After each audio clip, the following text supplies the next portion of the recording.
Ang bilis lumipas ng mga araw. Wala na rin akong balita sa'yo. Araw-araw naalala kita. Napapatanong ako sa aking sarili kung kumusta ka na kaya. Alam kong masaya ka, na masaya ka na, naabala ka na okay ka na. Kung ako yung tatanungin, okay naman ako. At okay na ako. Hindi ko lang maiwasan na mamiss ka. Lalo na pag naalala ko yung mga panahon kung paano mo napapasaya at napapagaan yung mga araw ko. Ito yung mga araw na sa alaala ko na lang mababalikan. Pag dumating man yung araw na pagtagpuin tayo muli ng panahon, gusto ko lang malaman mo na okay na ako. Ipanatag mo yung loob mo dahil pinalaya ko na rin yung sarili ko sa lungkot. Ingatan mo yung sarili mo.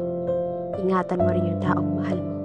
At kapag dumating yung araw na may isipan mong kontakin ako at hindi mo na ako makontak at hindi na tayo magkita, may iisang hilingin lang ako sa'yo. Pwede bang alagaan mo yung sarili mo?